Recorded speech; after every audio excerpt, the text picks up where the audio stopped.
flag of the United States of America and to the republic for which it stands, one nation, under God, indivisible, with liberty and justice for all. Thank you and welcome to the school committee meeting of Monday, April 9th, 2018. This is your notice that this meeting is being electronically recorded. Before we get started, I just want to take a minute to welcome our newest member of the school committee, Scott Dominici. Scott?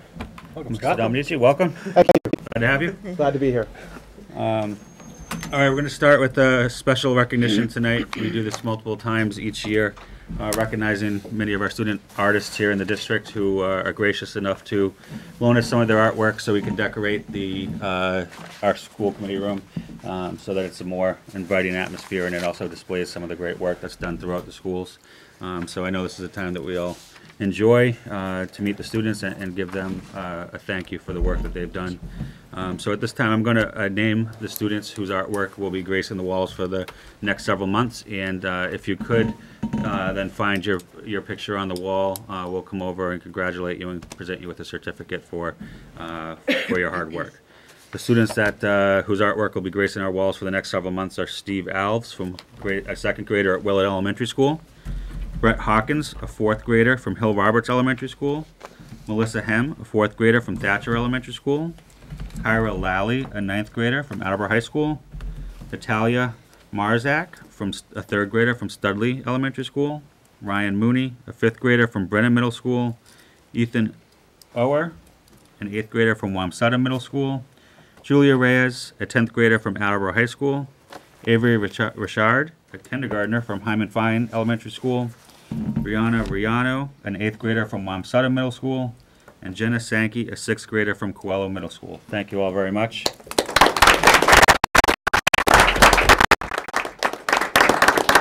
And for those of you who are here, if you could find your artwork on the wall, we can take some pictures and present you with some certificates that I'll read momentarily.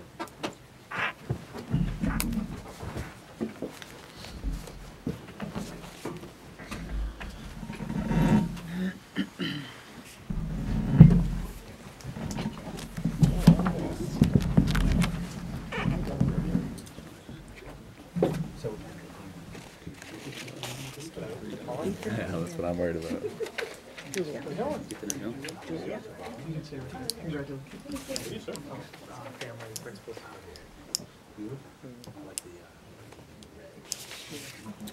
All right, and we're gonna present the students with the certificates, which read: the Attleboro School Committee hereby extends its appreciation to the student for contributing to the student artwork display in the Francis Cito Conference Room, for helping to ensure the conference room of the governing body of the Attleboro Schools is a welcome, vibrant, and student-centric atmosphere.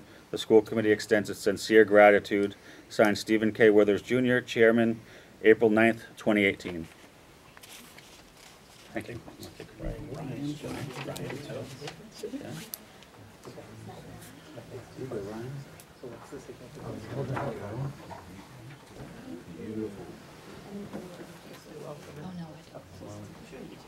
What is my job?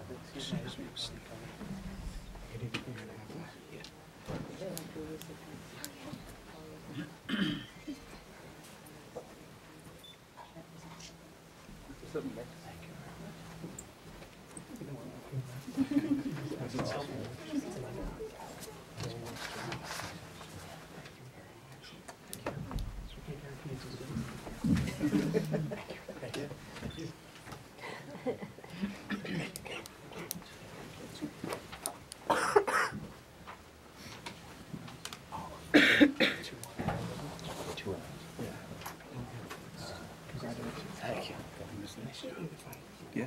Who should I tell?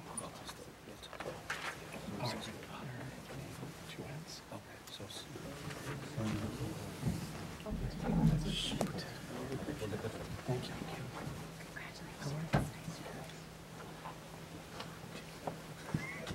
you. I'm gonna send that to Jen's mom. We went to school together. We coached her too. you had a lot of those recently. Yeah, I suspect.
Release it. That with Max just unzips it for you. Oh, it's Safari. I like that in my iPhone. I got it. I mean, I got it. It's just everything. I just put browser instead of. One more round of applause for all the students. Thank you very much.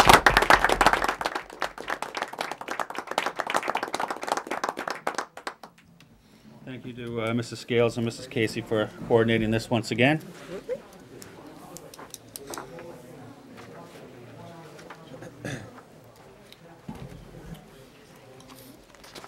All right, moving on to our spotlight events tonight. I'll turn it over to the superintendent. Thank you, Chairman.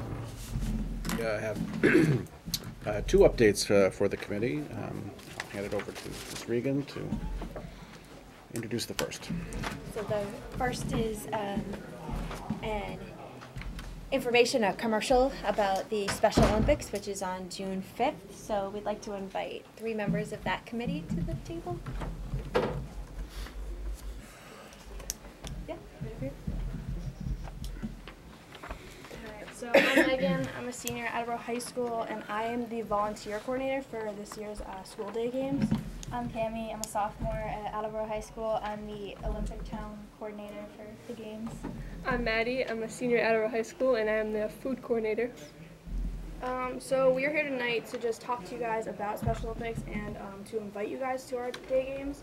But first we want to talk to you about our successful polar plunge that we had this year. Usually every year we go to Nantasket, I believe, but this year we actually hosted our own polar plunge right in our parking lot. We raised about $30,000 for our school day games. So usually a portion of it that we raise for our Project Unite team goes to our day games, but this year all the funds go right towards us. So that was a big accomplishment for our team this year. Yeah, so our games are on June 5th, and they're from 8 to 1, and you guys are welcome to come and cheer on our athletes. We have about 250 athletes who are going to be competing during the games, and we also have specific job volunteer opportunities if you would like to have a more specific task that you can sign up for at AttleboroSpecialOlympics.org, so to get involved in the games. I think it's like well over 650 now athletes that we have coming. So it's definitely increased over the years. But yeah, you guys are more than welcome to come and support our athletes because this day is all about them. They've looked forward to this day for the entire year, as so do us as coordinators look forward to it because we plan the entire event for them. And so you guys are more than welcome to come and cheer them on, or if you guys want, you guys will be assigned a volunteer position.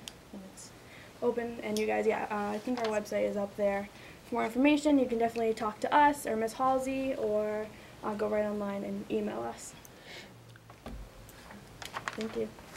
Thank you very much. Does anyone have any questions or comments, Mrs. Scales? Just a comment. I'm just really, really sad. This is like the first time in a really long time that we won't be going to watch Joe participate because he's gone. But it's such a great event, and I know many of you have gone in and participated and seen the kids compete.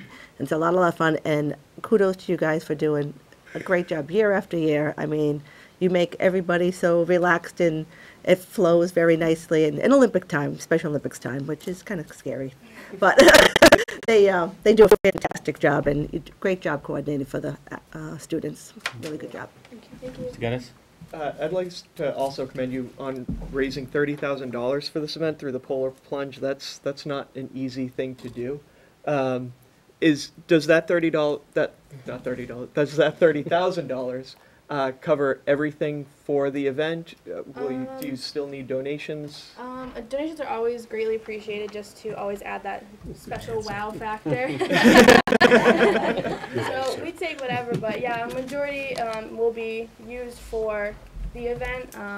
Again, always can be appreciated, but we have raised a lot. We have fundraising still going on, so we'll still work towards it. So. Awesome. Keep up the good work. Thank you. Thank you. Thank you very much. Thank you. Thank you.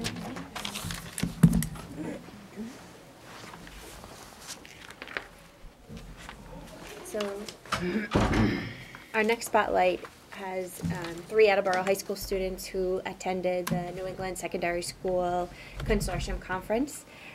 These students fully embraced this opportunity, especially on such short notice. We want to thank you again for allowing them to be able to attend this conference on the second day when we were actually snowed out and had no school. These students had the opportunity to work and learn alongside many other students and educators from across New England. So I'm excited to have here tonight Jack ODonnell, Soha Habib, and Tiana Ridge. So, come on up. Yes, please. Yeah.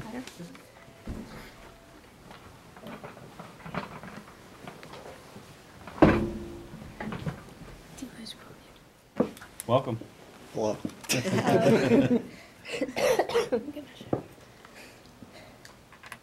Want to tell us about your experience at the Community Coalition? Hi, I'm Tiana Ridge. I'm with Goal 1, where we work to build equity within the school system here in Attleboro.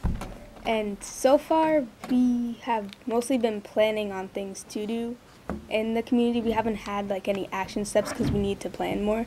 But one of our main focuses of the last few meetings has been working on the disciplinary action that's taken in the school systems and trying to make it more, or have it benefit the students more than just taking them out of school for a suspension and them missing out on school and losing part of their education because it does nothing. So yeah, stuff like that.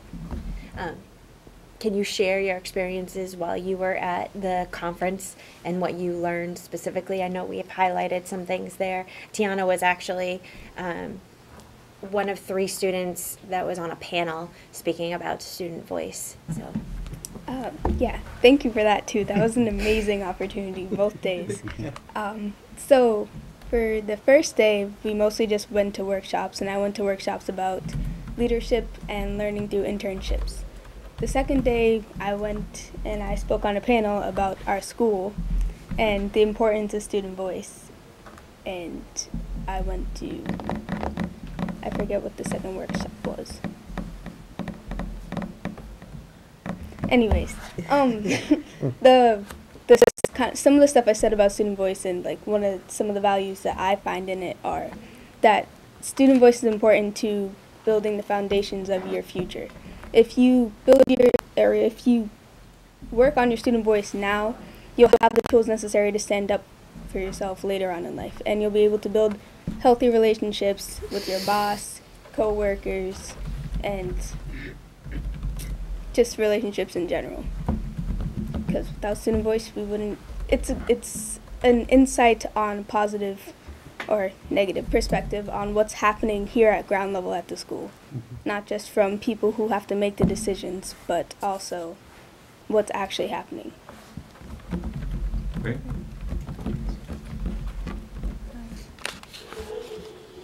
this is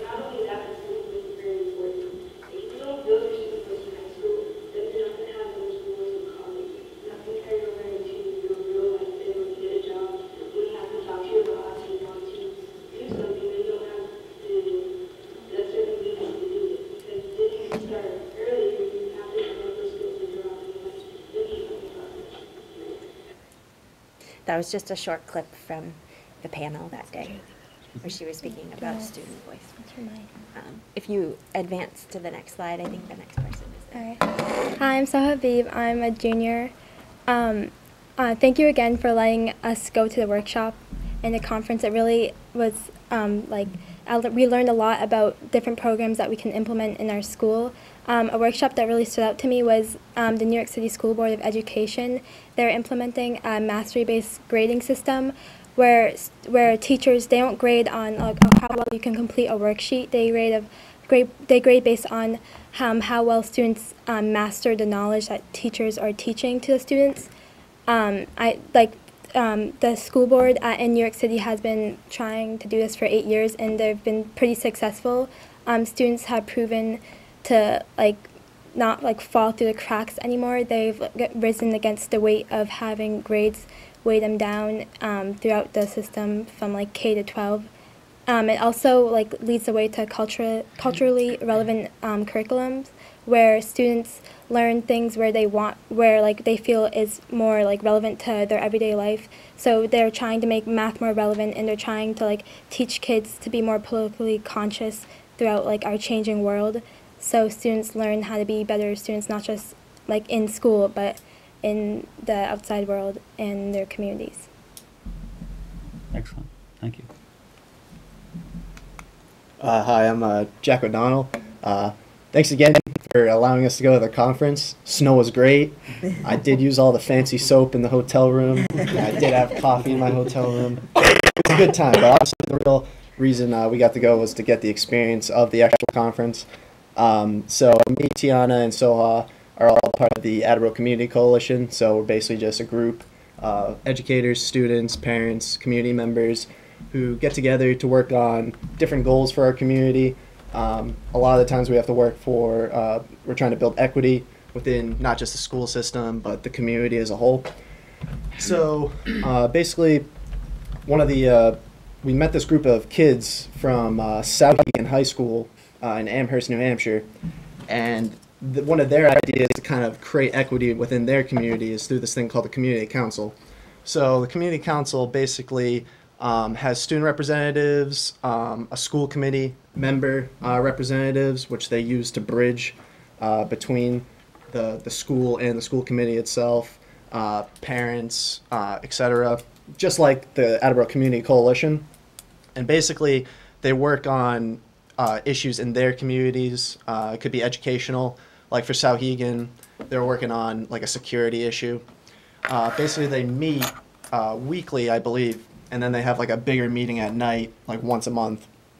And when they meet, they discuss the issues in a committee such as this, with more student interaction involvement, and that kind of bridge between the school committee and the school directly. So we really liked the idea, and we thought it was a great way to build equity, because, you know, kind of the easiest way to understand equity, because, you know, some people get confused when something is equal versus equitable. So I guess the easiest way to understand that is when, you know, something's equal, we can all have a shoe, but if something's equitable, we have a shoe that fits, you know? So it's kind of like that idea we're trying to build with equity. All the students are different in the schools, and all the kids have different needs, and the community has different needs. So we're trying to work to build that community, build that equity, so, you know, everyone's heard. So we think the Community Council is a great way to do that. So Miss Halsey, who's not here right now, but she's organizing this trip to go to the high school to observe the Community Council. That's April 30th, I believe. We're getting students to come. We're getting some other educators to come. And I would like to invite any of you who would be interested in going to visit the school. You could probably talk through Miss Regan, because I think Miss Halsey can kind of bridge that. But we're definitely looking forward to visiting them, and want to try to create equity in the schools. So what better way than to get everyone involved in talking. So that's kind of my point of view from the conference. I guess other things too, besides Community Council, I did watch some stuff about culturally responsive learning as well. Just like treatment of minorities in schools especially has just been poor. It has been poor. A lot of people feel marginalized within the school environment. So we're trying to look for ways to identify those problems, show people that it is a problem, and then we're going to take action steps to solve the problems. But the Community Council, yeah, definitely one thing that we're going to look into, and that's going to be April 30th, and Miss Halsey and Miss Regan, I guess, can tell you guys all about that. So thanks. Well, thank you to the three of you. I mean, first it was very impressive, you know, the night of the snowstorm or before the snowstorm, you know, hearing how dedicated you were, that you wanted to find a way to stay, to make sure you could go to the second day of the conference when, you know, we knew school would be canceled the next day. So I think that's, you know, kudos to the three of you for that. It shows a dedication and a passion that, you know, we're hoping to, you know, all our students feel towards learning. So it's great to see. And also presentation tonight and what you learned and the passion. You can really see it. So thank you very much. Well done. Thanks. Any other questions, Mr. Storrs? I had one for Tiana, please. So, you know, you took part in the panel about student voice, and this is the year of student voice with Mr. Rooney wanting to make that an important part of the school year. So, how do you feel Attleboro does from what you heard from the other students? I feel we do great with student and teacher relationships, but I really would like to work on student to administrator relationships. To bring it full circle, not just student to teacher and then teacher to administrator, but so the administrators can hear it straight from the students. Thank you. Great feedback. Mrs. Skills? I work with the three of them on the Community Coalition project, and they do a great job of using their voice at each meeting that we have, and they have a great outlook, and it's great to hear directly from them on what their thoughts are on different things. So, thank you. Mr. Quinn? You hear a lot in education, we need to give students a voice, and a friend of mine, Zach Becerra, pointed out that you don't need to give students anything. Students have a voice, and it's up to the schools to either amplify that voice or to diminish it. And I think far too often in education as a whole, we don't do enough to amplify it. But I commend the district administration, the school, high school, all the buildings to get the process going, so we are amplifying not just these three voices, but voices across the district.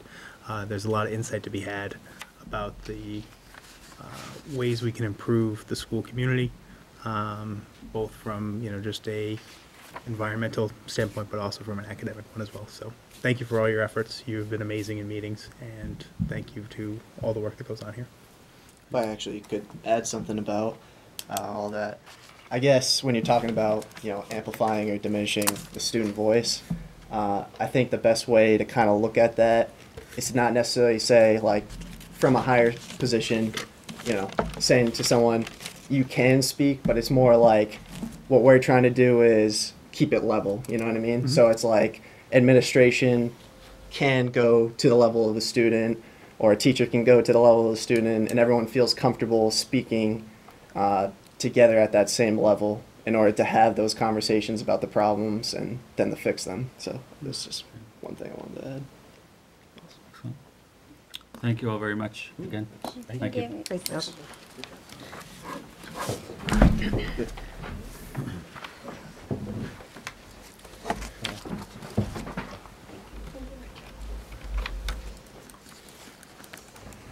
All right, we have our Student Advisory Council update. Mr. Lancaster?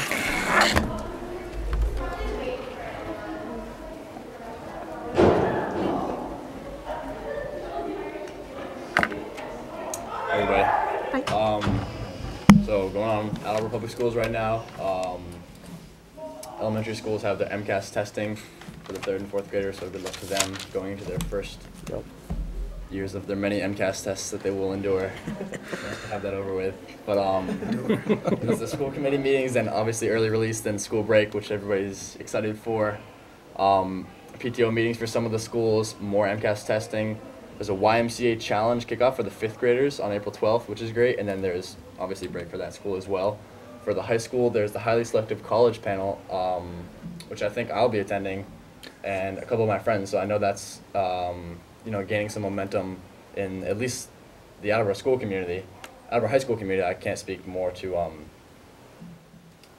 like the other grades and stuff, but I know that it's something that is actually probably going to have a big turnout, so that's looking forward to that. Parent-teacher conference, then break, and then school council for April 23rd.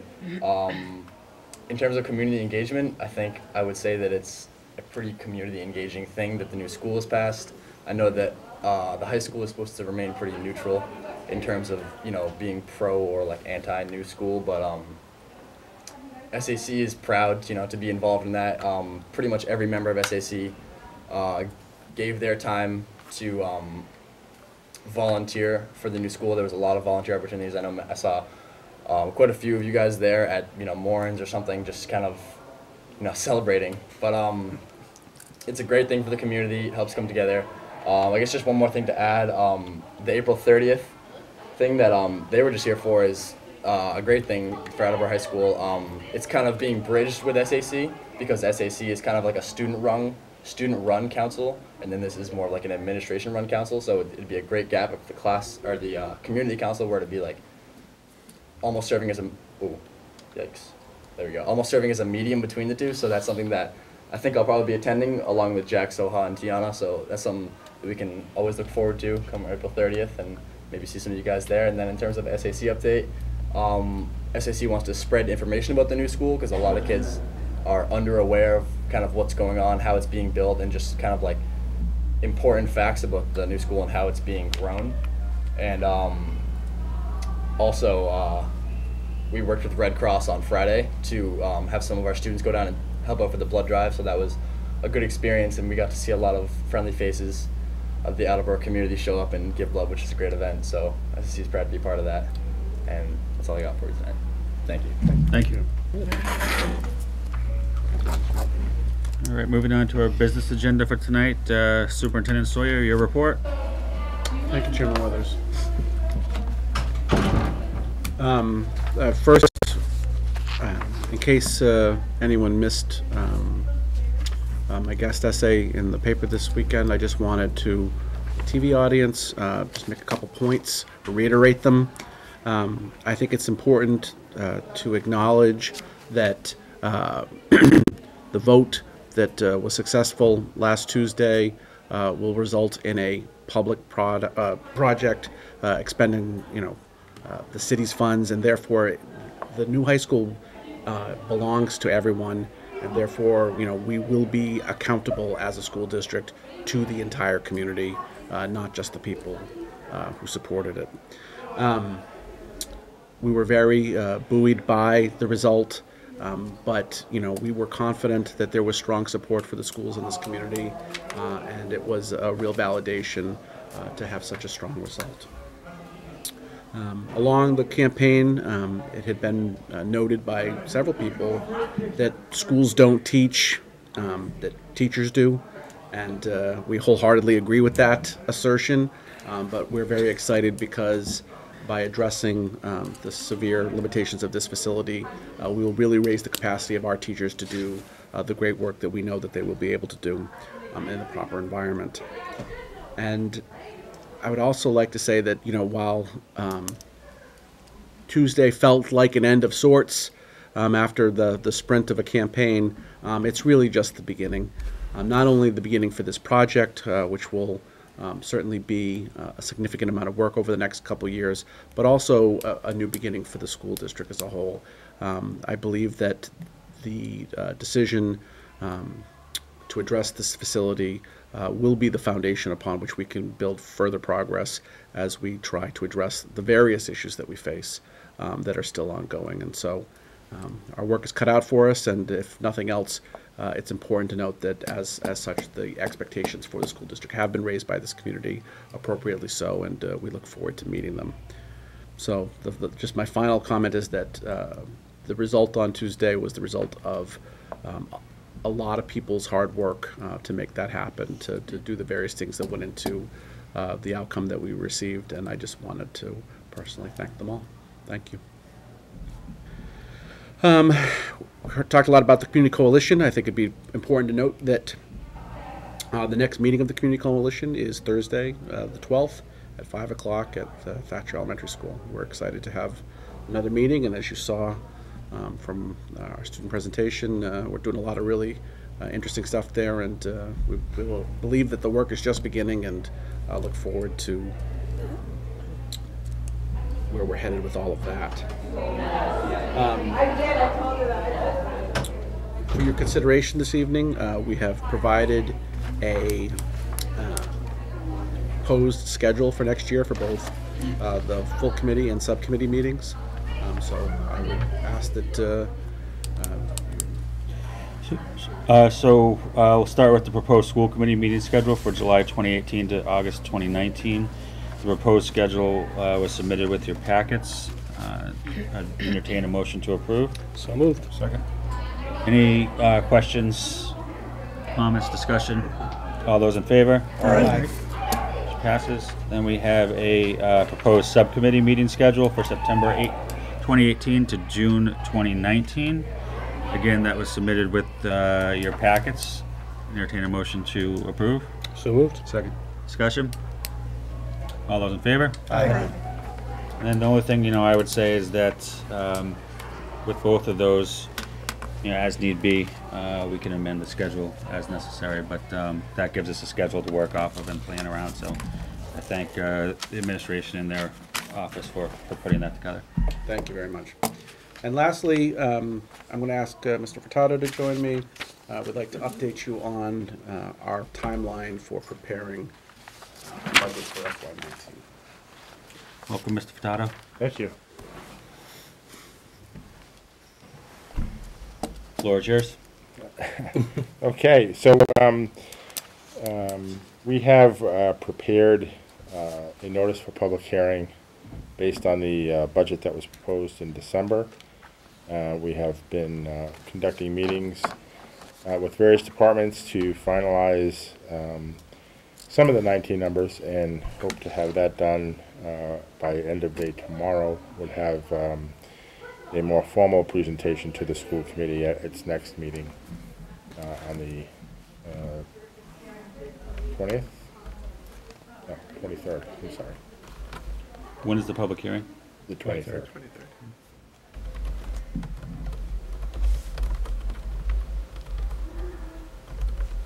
Included in that process has been one meeting so far with the city. Are there any more meetings with the city scheduled at this point? Not formally scheduled, but we are exchanging some information to go forward. When is the city looking for our proposed budget from us? The Monday, May 7th? Do I have that date right? Yeah. It's the first Monday in May, yeah. Yeah. Is that going to require a special meeting? No, I have my date right. It's a regularly scheduled Okay. meeting. Okay, so they're looking for us to approve it here on Monday, May 7th? Yes. Okay. All right. And do we have, where are we with numbers from the state at this point?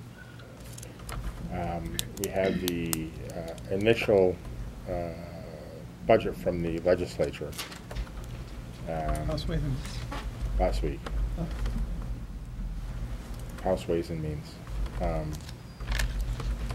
So still quite a ways to go between now and reconciliation between whatever the rest of the legislature puts together. That was part of our discussion with the city, just the realization that there's still a process to go through. Mr. Quinn? Was there any noticeable difference between the governor's budget and the House Ways and Means in terms of the impact for Attleboro? There was a marginal improvement, but in terms of Chapter 70 funding. From the governor's budget? From the governor's budget. The House Ways and Means was an increase over the government? Slight increase, yeah. Oh, wow. Governor's budget was fairly Yes. generous to the city to begin with, so that's really good news. Yep. Any other questions? If you just refresh our memory on level. Level service funding for next year would require an additional $3.5 million. So that would put us where? The total budget? Yep. About $75 million. Thank you. Okay, I'd just like to make a request that if we're doing the public hearing at our next meeting, which is the 23rd, if we can get your numbers and proposals, significantly in advance, as opposed to, when we normally circulate the paper, so that the committee has time to go through it and prepare their questions for that night. Yes. Okay. So again, the budget being advertised, and the total increase is going to be very similar, but the budget being advertised is the budget that was proposed to the committee in December. Still think it'd be worthwhile to recirculate it Yep. now. Anything else? Questions? Great. So we'll look forward to that, and then we'll see you in 2 weeks. Yes, sir. Thank you. And that concludes my report. Thank you. Thank you, Superintendent Sawyer. And before I get into the MSBA update, I just also want to thank the superintendent and the administration for continuing these reports on the spotlight events, as we'll have our last MSBA update on the AHS project proposal. keeping us in line with what a large part of our goal here is that educating children and continuing the spotlight events and keeping the meetings on track and not just becoming about the high school, I think has been important. So thank you for that. So I did just briefly want to say on the MSBA AHS project update, thank you to everyone and all of those of you who put a lot of time and effort in supporting this. It was a big success. We have a big project in front of us now over the next several years, but it's one that I think will greatly benefit the school department and the city as a whole. So it's something I think, as a school committee and a school administration, we should all be proud of having taken part in. And it was a resounding success. So thank you to all of you who did put in a lot of time and effort. So. Appreciate that. The next step in the process now is choosing a construction manager at risk. And I was hoping that the administration could kind of update us on that, as well as the meeting in Boston last Friday. I'll let you talk about Tiana Ridge, and then I'll talk about Friday. Okay. Our project manager, Skanska, has developed a RFP for the CM at risk folks to provide us with proposals on. Because of the size of the project, there are there's a handful of contractors that can assume that kind of bonding. So we are trying very hard to get out on the street first. There's another 3 or 4 MSBA projects, approved MSBA projects that are similar in size to us, and therefore have a potential to consume some of those construction managers if we don't get out there early. So we're working on that. Right now, the schedule to select would be on July 9th. We're going to be reviewing proposals that are due in early May, throughout the month of May, and then June 9th. Oh, did I say July 9th? I'm sorry, June 9th. And then meeting the contractors on June 9th to select. And have we sent out a request for proposals yet? That was put into the Central Register last week, so to be published Wednesday. Thank you. Mr. Sawyer? So on Friday, Mr. Rooney and I joined a group of representatives from City Hall, including the mayor, up at the MSBA for a meeting that was basically a transition meeting. So the entire MSBA process is broken up into what they refer to as modules, and there are 8 of them.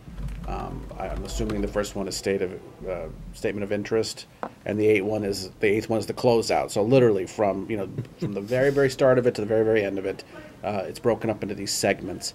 And we have just completed module 5 by securing funding, and so there are 3 modules left, 6, 7, and 8. And up until this point, we've been working with one particular project manager at the MSBA and a team of people that were our representatives at the MSBA.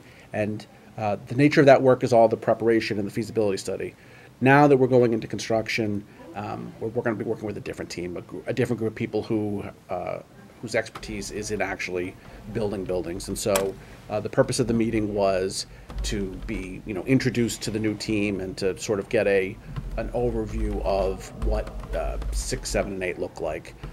So it was really I thought a productive meeting to get to put faces on names and to understand how our interactions with the MSBA will be altered a little bit by the change in the nature of the work. Any questions or comments on the process going forward or recent process? Mr. Klein? Do we know if any of the other projects are also construction manager at risk? Yes. Fall River is, and it was a B. It was either Belmont or Brookline. Belmont and Brookline were the other 2. Yes. I don't remember if they're CM. There are 4 sizable projects all hitting the market in the near future. And are all of them CM at risk to your knowledge? I believe that's what was said. Okay. So, That is our assumption. So there's no kind of balance in terms of construction company preferring another project because that factor's not attached. Yeah, no, I wouldn't think so. Okay. So It's a race. Okay. So it's a race on our end versus, okay. How many applications are we expecting? Any idea? Did they give us any idea? Something between 6 and 8. You know, probably get more applications, but we have to qualify those applications to say who is eligible from a variety of perspectives to actually do the work, and that's going to be 6 or 8 finalists who will come in and interview with us. And that's on June 9th? Yep. Mr. Quinn? And we're expecting these will be the big name construction, like the folks that do like a Gilbane or a Suffolk, and so folks who do college buildings. So these are all high end, That's them. well credentialed folks who Big bank accounts. So. Yep. Well respected firms coming in. Mr. Geddes? Yeah, I think first I'd like to echo the sentiments of the volunteers that helped with this, the thousands of hours that were put into making this a reality. But I think it's the flip side of that is we heard a lot of concern about this project through this process as well, specifically around cost. So, Mr. Furtado, can you we've talked a lot about CM at risk. Just generally, can you give a little bit of detail as to how this protects against cost overruns and what other precautions the school building committee has taken to try to keep costs down as much as possible? Sure. Those are a couple of different things, but in terms of the CM at risk process, in a more typical process, you'd have an architect who does the design and the layout of the building and all of the infrastructure for mechanicals, and then puts it out to bid for a contractor. At that point, it takes things like change orders to correct some of the mistakes that have happened in terms of constructability of the building, and that's where you see the costs start to accumulate.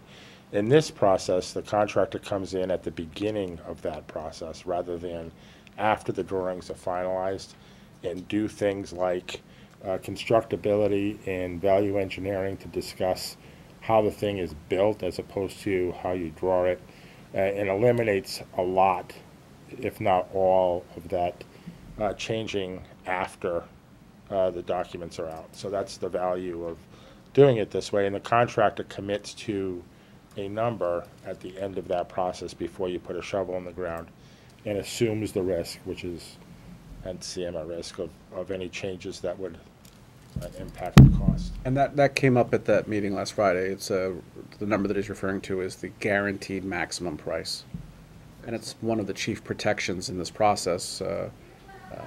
That when people would say, well, every other building always goes over budget. Why do we think this one isn't either? And the answer is that this process is designed to ensure that we come in at the number that we've set in the first place. And then in terms of the work by the school building committee, in terms of the building costs, there were numerous iterations of reviews of the facility broadly and specifically, and a whole litany of items that were eliminated from the building specifically due to cost concerns. So the building from a functional perspective is meeting our needs without exceeding those needs, and then from a construction perspective, we'll have a price that the city can believe in. Awesome. Thank you. Any other questions? Thank you.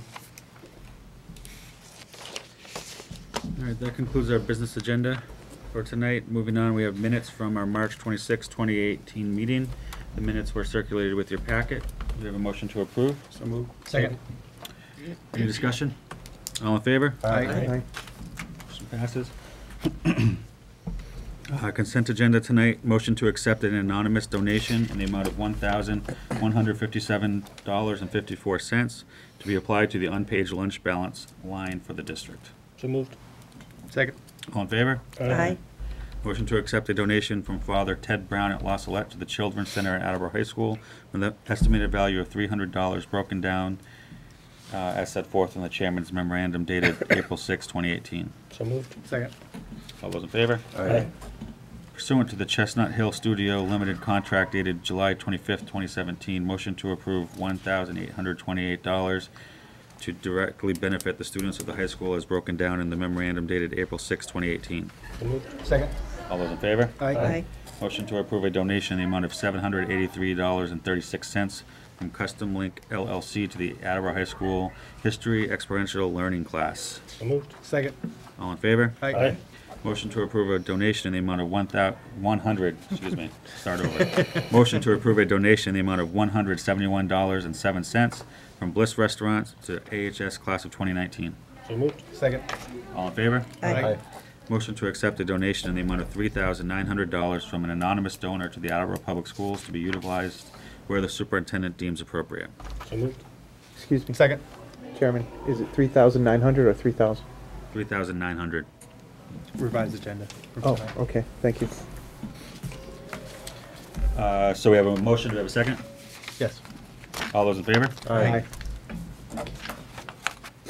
That concludes our consent agenda tonight. Subcommittee reports, Mrs. Scales with Policy and Personnel. Thank you. Our meeting was held on April 2nd. We reviewed the meal charge policy EFD. Even though we had just made changes to this back in 2016, the administration and committee felt it was best to review again as MASC recently made changes. The MASC changes were reviewed, and it is recommended that we adopt the MASC policy with additional safeguards to help parents in applying for free or reduced price meal benefits. So a motion to adopt policy EFD. So moved. Second. Any questions, comments? Just want to verify, or put it out there that the cost is neutral, right? The cost is the same, yeah, there's no change to it. That's what I wanted to put out. Yep. All in favor? Aye. Motion passes. Next, we reviewed a new MASC policy, ILD, Student Submission to Educational Surveys and Research. This policy was made by MASC to address other school committee concerns around compliance with the Federal Protection of Student Rights Amendment. It was discussed, and it was not recommended that we adopt this, as it is the administrator's belief that we are already doing this per the federal law, and there is no need to add another policy to cover it. Next, we had a discussion on a new MASC policy, GBEBD, Online Fundraising and Solicitations Crowdfunding. The administration recommended that we adopt this policy, and the subcommittee agreed, especially given that more and more staff are using these crowdfunding services to supply their classrooms with the items that they need. So a motion to adopt policy GBEBD. So moved. Second. Any questions, comments? All in favor? Aye. Motion passes. We reviewed policy GDI, staff probation. Even though MASC doesn't have a specific policy, there are many other districts who also have this policy. And upon legal counsel review, the subcommittee agreed to the minor changes that were presented. A motion to approve the edits to policy GDI. So moved. Second. Questions? All in favor? Aye. Motion passes. Next, the administration brought forward minor changes made to the 2018-2019 handbooks. Legal counsel has reviewed the changes. Any other comments from administration? No? Good. All right, so a motion to approve the proposed updates and edits to the student handbooks for the 2018-19 school year. So moved. Second. Questions, comments? All in favor? Aye. Motion passes. We did our annual review of policy exhibit JQE1, user fee schedule. Minor edits were made. So a motion to approve policy exhibit JQE1. So moved. Second. Questions? All in favor? Aye. Motion passes. Lastly, the administration brought forth a plan to pilot a new administrative model for the elementary schools next year. There were lots of questions asked about the role of the position. There were concerns about whether or not this was the best way to address the social and emotional needs of the students. As this change is essentially a budget-neutral move, there was no action taken by the committee. Our next meeting will be held on May 14th. And that is that. Thank you, Mrs. Scales. You're welcome. Finance and Budget, Mr. Larson. Finance and Budget Subcommittee met on April 4th. Mr. Furtado took us through the monthly budget reports. It's going to be a very challenging year end, but we're continuing to monitor. Not a lot of year left, so there's not a lot of room for anything to really happen. We had a very happy MSBA update, being the day after, so that was encouraging. We also had an update on the Brennan and Wamsutta roof projects. And is there anything you'd like to add, Mr. Furtado, to those, the status of those? We haven't heard anything. You haven't heard anything, so we're still waiting for those. This is year 2 in this process. We did this request last year, and before through an emergency process that was denied because the buildings were too young. Okay. So we're hopeful this time. Mr. Furtado also reviewed with the committee the RFP that will be going out on the maintenance in the grounds and the athletic fields. That's coming up for rebid this year. We have one motion to bring forward to the committee, the approval of the user fees for the FY19 school year. Approximately 5 of them. They were sent out with a packet. We approved them at the subcommittee level as a whole.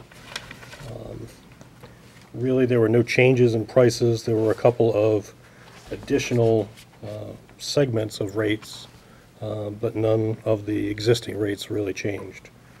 So I would entertain a motion to approve the user fees as presented in your packet. So moved. Second. Discussion. Yes. I'm going to abstain from abacus and fee for service. Okay. Mr. Geddes. I'll be abstaining from abacus. Okay. Ms. Scales. I just want to make one point. I want to say that I am voting yes for the addition of the 5-day ELC program, with the understanding that I believe there is still a need for the current 4-day inclusion, 1-day small classroom model to meet the needs of all children. Okay. Other discussion? All in favor? Aye. Motion passes. Thank you very much. All we have. Thank you. Thank you, Mr. Larson. That concludes our agenda tonight. We'll open it up to open forum. This is the time when members of the public may address the school committee. Open forum is not a time for committee members to engage in dialogue with members of the public. Guidelines for open forum are available to you. Please know that we are interested in what you have to say, but we cannot respond without background information on your issue. If you would like to address the committee at open forum, please come forward and state your name and address.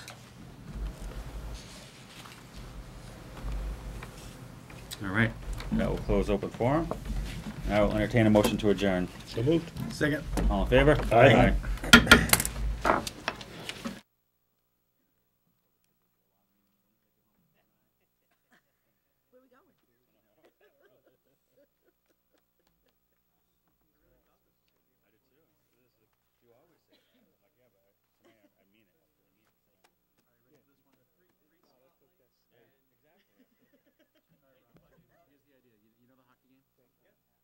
Okay. Next year, we turn it into an Attleboro versus North Attleboro. In an effort to students and the adults.